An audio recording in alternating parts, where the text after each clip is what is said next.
마태복음 1장 18절로 25절까지 한 절씩 교독하겠습니다. 예수 그리스도의 나심은 이러하니라. 그의 어머니 마리아가 요셉과 약혼하고 동거하기 전에 성령으로 잉태된 것이 나타났더니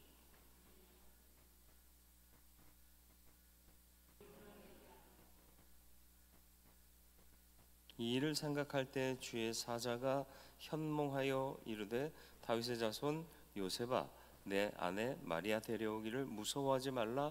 그에게 잉태된 자는 성령으로 된 것이라.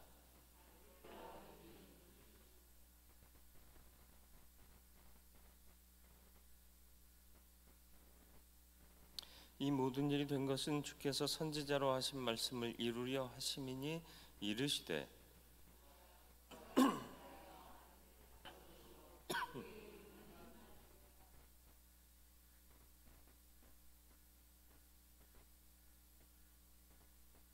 요셉이 잠에서 깨어 일어나 주의 사자의 분부대로 행하여 그의 아내를 데려왔으나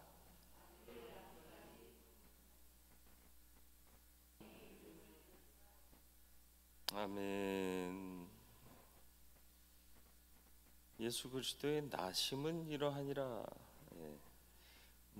사람이 나는 데는 몇 가지 조건이 있죠. 부모님이 있어야 돼요. 근데 예수님의 경우는 어머니만 계시죠. 물론 법적으로는 요셉이 어댑트했기 때문에 요셉이 법적인 부모가 아버지의 자리에 있을 수 있지만 실제로는 그렇지 않았다. 불가능한 일이 이루어지는 거죠. 아브라함의 자손이라 아브라함과 다윗의 자손 예수 그리스도의 계보라하고 시작했는데 아브라함도 인간이 할 수 없는 불가사의한 출생을 경험하지 않습니까? 이삭의 출생이죠. 경수가 끊어진 사라를 통해서 하나님의 전적인 능력으로, 그죠? 예수 탄생은 더 심화되어 있죠. 아버지 없이 성령의 능력으로 동정녀 탄생이 되었다라는 거죠. 세상은 이런 데서 걸려요. 그게 불가능한데 하나님의 가능성을 세상은 인정하지 않는 거고요. 믿음의 세계는 하나님의 무한하신 가능성을 인정하는 거죠. 우리의 머리로 따질 수 없는 것들이 있다라는 것입니다. 그걸 인정하는 게 믿음인 거예요. 그런데 우리는 과연 하나님께서 이루실 것을 믿고 사느냐, 아니면 우리의 논리와 우리의 계산대로 살아가고 있느냐. 거의 대부분 보면 우리의 논리와 계산에 맞춰서 살아요. 믿음의 영역이 사실은 굉장히 희박한 것을 잘 조금만 멈춰서서 돌아보면 쉽게 발견할 수 있을 겁니다. 어쨌든 마리아는 요셉과 약혼한 상태였는데 동거하기 전, 결혼하기 전에 잉태된 것이 요셉에게 알려지게 됩니다. 그런데 여기서 요셉을 어떤 사람이라고 표현하고 있죠? 의로운 사람이다. 여기서 의롭다는 말은요, 세상적으로 의롭다라는 개념이 아니라 하나님 앞에서 의롭다는 뜻이에요. 이때는 예수 오시기 전이기 때문에 구약의 의입니다. 구약의 의란 뭐예요? 율법을 따라 잘 지키는 사람을 의로운 사람이라고 그랬어요. 그러니까 이 사람은 율법을 따르고 온전히 하나님의 뜻을 따르려고 힘썼던 의로운 사람이었다. 그러면 자기와 정혼한 마리아가 잉태한 사실을 알면 의로운 사람이라면 어떻게 대처해야 되죠? 하나님의 법대로요, 결혼하기 전에 내 애도 아닌 애를 뵌 여자를 고발해야 돼요. 그래서 돌로 쳐 죽임 당하게 해야 됩니다. 그게 의로움이에요. 모르셨죠? 요셉은 의로운 자라 그래서 가만히 끊고자 하니, 이 얘기가 같이 맞물려서 의로우니까 가만히 끊고자 했구나? 아니에요. 의롭기 때문에 고발해야 되는 거예요. 그러나 의로운 자지만 가만히 끊고자 했다. 근데 여기도 딜레마가 있는 거 아세요? 가만히 끊으면 이 여자에 대한 보호권을 인정하지 않는 거예요. 그러니까 이래도 역시 마리아의 생명은 위험할 수밖에 없어요. 왜 포함당했느냐? 세상에 비밀이 어디 있어요? 야, 너만 알아? 근데 다 알아요. 특히 교회에서 그런 경우 많잖아요. 뒤에서 쑥덕거렸는데 다 알아요. 모른 척하고 지내는 경우도 상당하지만, 예? 그러니까 말을 주의 말을 하는 것처럼 하고, 일을 해도 주님이 주시는 힘으로 하는 것처럼 해라. 왜? 그게 믿음이다. 예? 어디에나 주님 들으시지 않느냐 말이야. 내가 아무도 없을 때 나는 누구인가를 봐야 된다. 그게 내 진정한 자아 아닙니까? 어쨌든 의로운 사람이라는 것은 율법을 따르는 사람이라는 거고요. 가만히 끊고자 했다라는 것은 그가 의롭지 않은 일을 할까 하고 고민하고 있었다라는 거예요. 그러니까 고발해서 내 손으로 죽게 할 거냐? 내가 고발하니까. 아니면 가만히 끊어서 그냥 그 동네에서 알아서 해결하게 할 거냐? 그런데 이렇게 끝났으면, 둘 중에 하나를 선택했으면 이 얘기가 이렇게 기록되지 않았을 거예요. 가만히 끊고자 하여 뭐 했다? 20절, 이 일을 생각할 때 고민이 많은 거예요. 생각이 많은 거예요. 아, 이래도 죽고 저래도 죽는데 난 도대체 어떻게 해야 되지? 고민하고 있을 때 천사가 현몽합니다. 꿈에 나타나요. 그리고는 요셉을 부르는데 뭐라고 부르죠? 다윗의 자손 요셉아, 누구의 아들 요셉아, 안 불러요. 그리고 그냥 요셉아, 안 불러요. 수식어가 뭐라고요? 다윗의 자손 요셉아. 이건 뭐죠? 너 요셉, 네 개인적으로 생각하지 마. 이 일을 요셉 너 하나의 사건으로 보지 마. 다윗의 자손 요셉이잖아. 그러니까 생각이 다윗의 자손으로 열려가는 거죠. 다윗에게 무엇을 약속하셨죠? 그 뿌리에서 구원할 자가 날 것이단 말이지. 메시아가 날 것임을 약속하셨잖아요. 다윗의 자손이라는 표현은 어떤 이스라엘 사람이 들어도 메시아와 바로 연결되게 돼 있어요. 아, 이게 하나님의 역사구나. 꿈에서 깨닫는 거예요. 그리고 말씀하시기를 내 아내 마리아 데려오기를 무서워하지 말아라. 그에게 잉태된 자는 성령으로 된 것이라. 여러분, 이런 꿈을 꿨잖아요. 여러분은 어떻게 하시겠어요? 꿈꾼 거 하나만으로 그 아내를 데려오시겠습니까? 솔직히 마리아는 성령으로 잉태된 걸 아는데, 요셉은 지금 꿈을 꾸면서 천사가 고지하는 걸 듣습니다만은, 꿈에서 깼을 때 과연 이 꿈이 진짜야? 아니야? 이게 하나님 주신 꿈이야? 대부분의 사람들은 여기서 혼란을 겪지만 요셉은 의로운 사람이라 꿈에 현몽한 것을 그대로 믿고 받아들입니다. 이거 대단한 믿음이에요.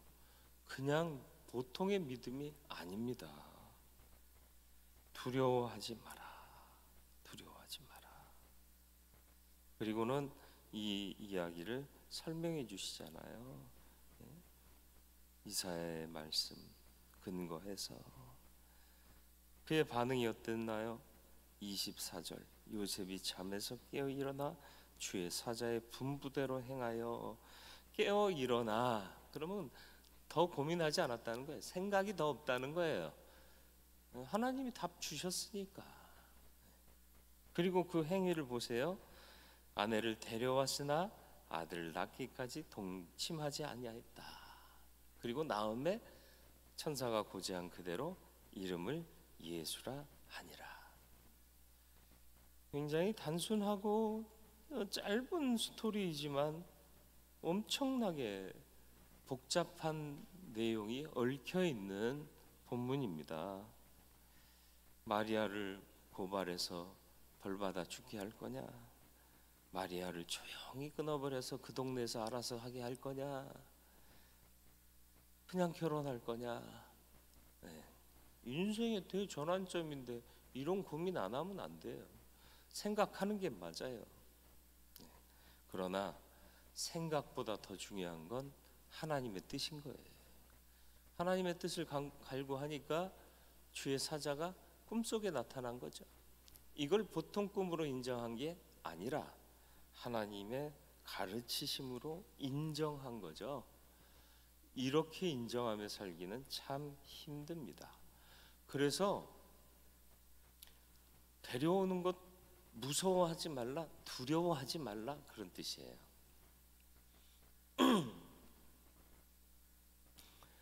나 개인으로 살지 마시고 약속의 사람으로 살아가시길 바래요. 개인 요셉이었으면 이런 결단할 수 있었을까요? 그러나 다윗의 자손 요셉아, 약속의 자녀인 아무개야, 하나님의 자녀인 아무개야, 그러면 나의 삶의 방식과 생각이 조금씩 바뀌어가지 않겠습니까? 아니, 조금씩 바뀌는 게 아니라 세상의 일반적인 사람과는 전혀 다른 방식으로 살게 되지 않을까요? 우리가 놓치고 있는 것은 무엇인지를 되돌아볼 수 있기를 주님의 이름으로 축원을 드립니다. 그리고 의로운 자로 사세요. 의롭다고 해서 생각 없이 산다는 얘기가 아니잖아요. 의롭기 때문에 고민할 수밖에 없는 거예요. 과연 이게 하나님의 뜻대로 돌로 쳐 죽이도록 고발할 일이냐, 아니면 나는 가만히 발 빼고 그 동네 사람들이 알아서 돌로 쳐 죽이게 만들 거냐, 아니면 마지막 내가 모든 걸 감당하고 데려올 거냐. 쉽지 않아요. 법대로 하는 게 의로움이 아니에요. 사실은 구약의 법은 법대로 하는 게 의로움이에요. 근데 의로운 요셉은 진짜 의로운 사람이었던 거예요. 신앙생활 하면서 우리는 너무 재단을 많이 해요. 조금만 삐져나오면 땅 찍어가지고 이건 죄야. 어디 그런가요? 그렇게 규정하고 살 수 있어요? 잘 돌아보셨으면 좋겠어요. 예수의 사랑이 위대한 사랑, 하나님의 사랑이 위대한 사랑인 이유가 뭐예요?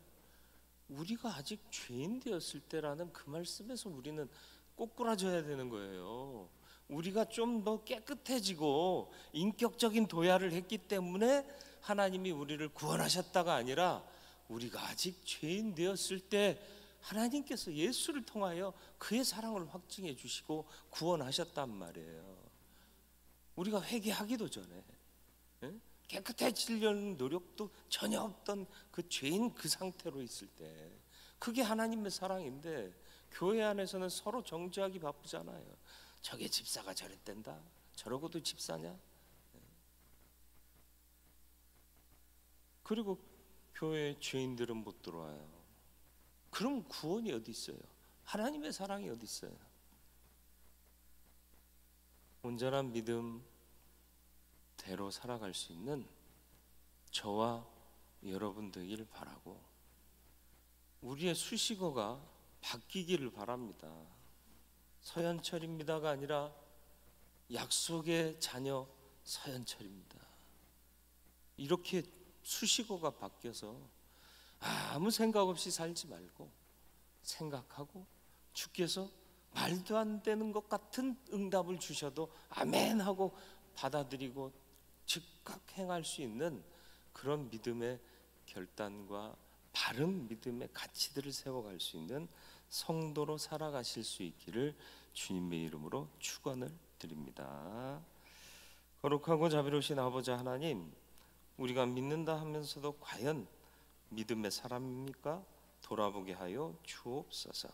하나님의 그 크신 사랑을 가진 자답게 그 그 크신 사랑을 행하며 살게 하여 주시되 무엇보다도 의로운 자 되게 하시옵소서.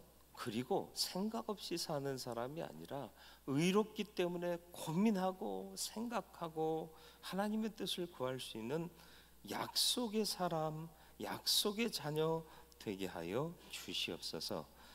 보통 사람, 자연인으로 살지 말게 하시고 하나님의 자녀, 약속의 자녀, 아무개로 살아갈 수 있도록 우리의 삶을 믿음으로 온전케 하여 주시어서 세상이 생각지도 못할 하나님의 역사에 순전하게 순종하며 주와 함께 일하는 참 그리스도인으로 살게 하여 주옵소서.